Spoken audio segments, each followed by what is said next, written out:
Welcome back. Class 5 term 1 हमने first part के अंदर लेसन नंबर 5 का फर्स्ट पार्ट देखा है। अभी ये सेकंड पार्ट स्टार्ट हो रहा है। 7 number beriberi vitamin B. Skin becomes dry and scaly. Extreme weakness affect the nervous system and muscles. त्वचा शुष्क सी हो जाती है। तंत्रिका तंत्र की प्रभावित करता है प्रणाली और संगीत को।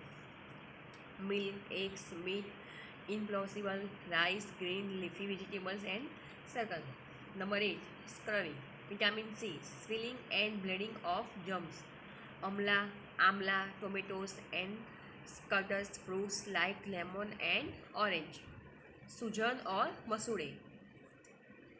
9 नंबर रिकेट्स यानी कि विटामिन डी, जैसे कि इस तरह से हमारे पैर ऐसे हो जाते हैं। Bow legs, blending of the spine, softening of bones. Milk, fish, eggs, sunlight. Communicable diseases. The diseases that spread from one person to another are called communicable of infectious diseases. These diseases are caused of microgerms called germs. The microorganisms like bacteria, viruses, or fungi are present everywhere in air, water, or food. They can enter our body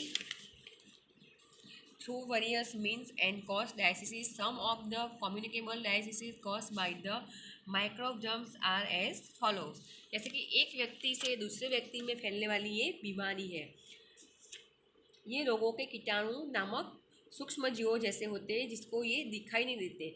सूक्ष्म जीव पसंद करते हैं, जैसे कि various, कवल, दूध, हवा, आशय या भोजन में संग्रह किया जाता है और उससे ज़्यादा ये हमारी बॉडी को एक बॉडी से दूसरी बॉडी में ये फैल जाता है।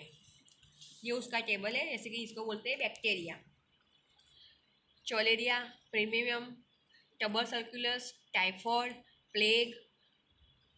Number 2 virus, common cold, flu, polio, chicken pox, measles, AIDS, protozoa, malaria and डायनिसिस। ये जीवाणु है, ये वायरस है। Spread of communicable diseases.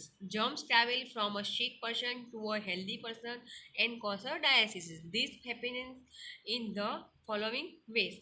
Germs travels यानी कि हम जब ट्रैवल करते हैं, जो हमारे पास में कोई दूसरा सिक पर्सन होता है तो उससे हेल्दी पर्सन को भी ये जर्म्स लग जाते हैं उसके।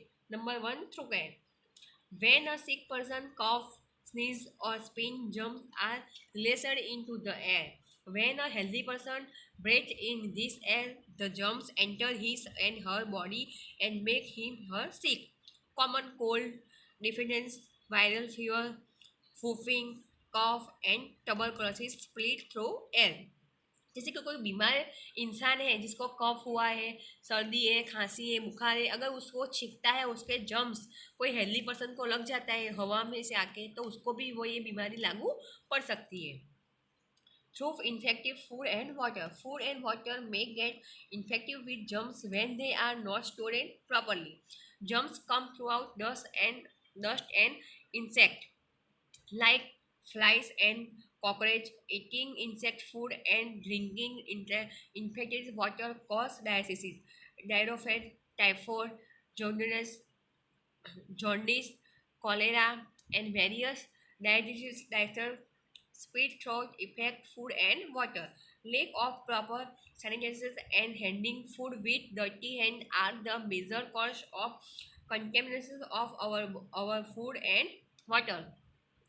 सेकेंड नंबर है संक्रमित भोजन और पानी के माध्यम से, यानी कि हम जो खाना खाते हैं वो और हमारे पानी से। जैसे हम जो खाना खाते हैं उसके ऊपर अगर कोई जीवात में, जैसे कॉकरोच, मच्छर, कीड़े, मक्खियाँ, उसके अंदर कोई जर्म्स होते हैं और वो खाने में या पानी में छोड़ देती है, इससे ये हमारे साथ ये बीमारी होती है, जैसे कि टाइफॉइड है, कॉलेरा है, ये सब इसके कारण फैलता है। नंबर 3 है through of direct contact. When a healthy person come in contact with an infected person, his her clothing or other thing used by him her, then the healthy person may get affected. Chickenpox, ringworm, measles and common cold spread throughout direct contact. अगर कोई direct contact में आता है तो उससे ये बीमारी फैलती है।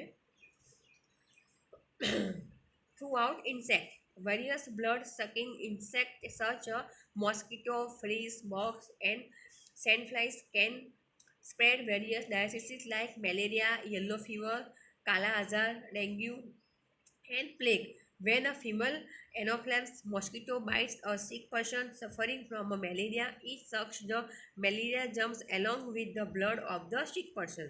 जैसे कि ये मच्छर काटने की वजह से हमें ये रोग होता है. When it bites a healthy person, the malaria germs pass into the victim's blood and make him or her sick. Similarly, AIDS, mosquito spread danger and rat fish spread. Number 5 है throughout damaged skin. Our skin act as a protective covering and prevent the germs from entering in. When our skin gets damaged, germs can enter easily and cause diseases. Germs of students and enter into our body throughout cut in the skin. क्षतिग्रस्त त्वचा त्वचा का सुरक्षा कवच कौन है? हमारी skin. अगर ये हमारी स्किन खराब हो जाती है तो उसके अंदर से कीटाणु हमारे बॉडी के अंदर एंटर हो जाते हैं. जब हमारे बॉडी क्षतिग्रस्त हो जाती है तो रोगों को अंदर आने के लिए एक मौका मिल जाता है और उसी से वो हमारे शरीर के अंदर बीमारी फैलती है और ये रोग के कीटाणु उसी के अंदर से प्रवेश करते हैं. MCQ है anaemia is caused by the deficiency of iron. Night blindness is caused by the deficiency of vitamin A. Chickenpox, ringworm, and meals spread throughout the direct contact. Prevent of communicable diseases. The various ways to prevent communicable diseases are given below. Number 1. Daily bath with soap and clean water to keep yourself clean. हमें हर रोज अच्छे स्वच्छ पानी से नहाना चाहिए और साबुन का उपयोग करके हमें अच्छे से अपने हैंड को धोना चाहिए. The house should be disinfected. Sunlight is a natural disinfectant, so the house should have good ventilation and open to get proper sunlight. हमारा जो घर है अच्छी तरह से सनलाइट यानी कि सूर्य का प्रकाश घर में अच्छे से आना चाहिए. Drinking water should be clean and pure. हमें हमारा पानी पीने का पानी अच्छे से शुद्ध और क्लीन होना चाहिए. Always use filtered and boiled water. हमें फिल्टर वाला पानी ही पीना चाहिए. Large quantity of water can be purified यानी कि हमें ज़्यादा मात्रा में पानी पीना चाहिए. Water purified or UV filter may also be used to clean the water. Your surroundings should be neat and clean. Water should not stand in your surrounding because it may become the breeding ground of mosquito and flies. हमारी जो पानी की टंकी होती है वो एकदम स्वच्छ और क्लीन होनी चाहिए जिससे हमारे मॉस्किटो यानी कि मच्छर ना फैले. Garbage should always be keeped and covered his. Garbage यानी कि गार्बेज का मतलब क्या होता है? यानी कूड़ादान. कूड़ा को हमेशा ढके हुए डब्बे के अंदर रखना चाहिए. The children should be vaccinated properly against diseases like TB, diphtheria and hepatitis. बच्चों को ठीक से टीका लगाना चाहिए. Allow the students suffering from any communication diseases to take rest at home till the fully recovers. Otherwise, if can spread infection. किसी भी संचारी रोग के पीड़ित छात्रों को घर पर आराम करने की अनुमति दे. खुली जगह टूटी हुई ठीक को ढक दे अन्यथा यह संक्रमण फैला सकता है. Materials, lands and clothing must be indifference boiled are exposed to sunlight from time and time in order kill the germs. गंदे लिनने के कपड़ों को धूप से उबालना उजागर करना चाहिए. कीटाणु को मारने के लिए सही समय है. वैक्सीन यानी कि टीका. This is an effective way to preventing communicable and diseases. Vaccines are made of small quantities of dead our body with germs of a particular disease. They are given only and inject into the body. When the vaccine enter the body produce substances capable of fighting the germs of that disease. This creates immunity against a particular disease. Many diseases such as herpes, tuberculosis, chickenpox, mumps, and tetanus can be prevented throughout vaccine. Some common vaccines that are given to all children are polio vaccine, DPT vaccine, MMR vaccine. Vaccine यानी कि यह संचारी रोगों को रोकने का एक प्रभावी तरीका है। वैक्सीन छोटी मात्रा में मृत या बहुत कम कीटाणुओं से बने होते एक विशेष बीमारी का लिए होता है। उन्हें मौखिक रूप से या इंजेक्शन दिया जाता है। जब टीका शरीर के अंदर प्रवेश करता है तो शरीर में पैदा करने वाले पदार्थों को उस रोग के सामने कीटाणु को लड़ने के लिए हमें सक्षम कर देता है। यह बनाता है किसी विशेष बीमारी को खिलाफ प्रतिरक्षा करता है। सभी बच्चों को वैक्सीन दिलानी जरूरी होती है। Hygienic may be defended as good habits that ensures cleanliness and food and good health. Proper hygienic help us to in preventing diseases. Following are some steps to maintain hygiene. We should wash our hand with soap and water before eating food and after going to the toilet. हमें हमारे हाथों को साबुन से अच्छे से धोना चाहिए खाने से पहले और टॉयलेट के बाद।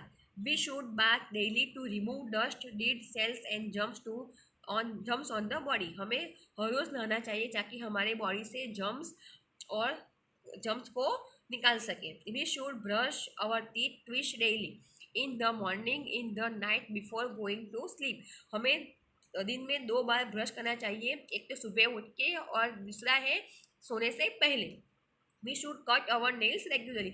हमें हमारे नाखून रेगुलरली कट करने चाहिए। Kitchen, floor, toilet and bathroom should be clean with discipline regularly. Drains must be covered properly. हमें हमारा kitchen, flooring and toilet bathroom अच्छे से हर रोज़ साफ करना चाहिए। We should keep the food properly covered. हमें हमारे खाने की चीज़ें अच्छे से कवर करके रखनी चाहिए। We should keep our surrounding clean. We should not throw garbage in the open. Dustbin should be covered. Water should not allow to collect inside old tyres, drums, bucket etc. Because mosquitoes breed in strains water. हमारा जो garbage होता है, यानी कि हमारा कूड़ादान होता है, उसे हमें ढक कर रखना चाहिए और हमारी जो पानी की टंकी होती है उसे हमें टाइम टू टाइम रेगुलरली हमें अच्छे से साफ करना चाहिए, जिसकी वजह से मॉस्किटो यानी कि मच्छर ना फैले। There should be wire screens और net on the doors and windows of the houses to prevent the enter of flies, mosquito etc. हमें हमारे बाहर खिड़की और दरवाजे अच्छे से बंद रखना चाहिए, जिसकी वजह से मच्छर हमारे घर के अंदर एंटर ना कर सके। Exercise, regularly exercise is essentially to remain healthy and fit. अच्छे से कसरत करने से हमारी बॉडी अच्छे से फिट रहती है। Exercise improves our blood circulation, digestion and turn off our muscles. कसरत करने की वजह से हमारा जो बॉडी का सर्कुलेशन होता है और हमारे मसल्स वो अच्छे रहते हैं। When we do exercise more oxygen is supplied to the brain. Playing outdoor jumps like cricket, football and hockey also keep us fit. Yoga, swimming, cycling, walking and running are other good exercise. हमें अच्छे से खेलना चाहिए। Cricket, football, hockey और yoga, swimming और cycling, walking और running करने से हमारी बॉडी को अच्छी सी कसरत मिलती है। Proper rest and sleep relax our muscles and also give rest to our body system. This help in proper functioning of the body. After having adequate rest, we feel fresh and ready to work again. To stay healthy, and adults need 6 to 8 hours to sleep in the day. हमें पूरे दिन 24 घंटे के अंदर 6 से 8 घंटे की नींद हमें पर्याप्त करनी चाहिए। Sleep can make us sick. Staying up late and watching television is a bad habit. हमें सोते सोते टीवी देखना ये हमारी बैड हैबिट होती है।